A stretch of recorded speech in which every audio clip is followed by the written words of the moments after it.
Kepolisian Resor Langsa menetapkan 3 warga Bangladesh sebagai tersangka dalam kasus penyelundupan imigran gelap ke Indonesia. Ya, ketiga tersangka saat ini ditahan di Mapolres Langsa guna penyelidikan lebih lanjut.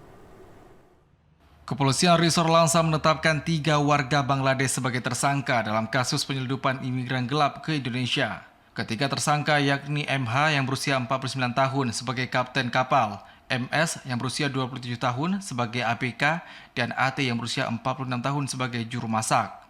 Kapolres Langsa AKBP Andi Rahmansyah menyebutkan kasus penyelundupan manusia ini terungkap saat masuknya 137 warga etnis Rohingya dengan menumpangi satu kapal pada awal Februari tahun 2024 lalu di pesisir pantai kawasan Kampung Kuala Parik, Kecamatan Sungai Raya, Kabupaten Aceh Timur.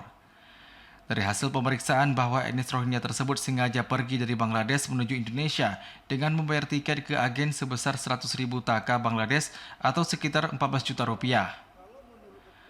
Sementara kapten kapal MH diminta agen berinisial AS untuk membawa para penumpang tersebut ke Indonesia dengan upah sebesar 100.000 taka atau sekitar 14 juta rupiah, di mana semua kebutuhan perjalanan mulai dari BBM hingga makanan sudah disediakan oleh agen yang saat ini belum berhasil ditangkap karena berada di Bangladesh.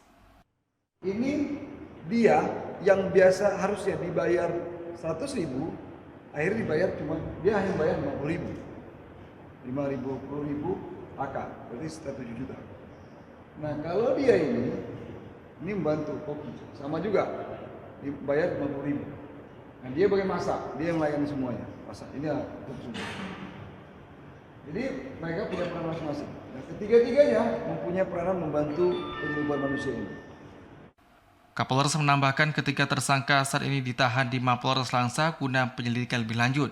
Ketiganya akan dikenakan pasal 120 Undang-Undang Republik Indonesia Nomor 6 Tahun 2011 tentang keimigrasian junto pasal 55 KUH Pidana dengan ancaman maksimal 15 tahun penjara.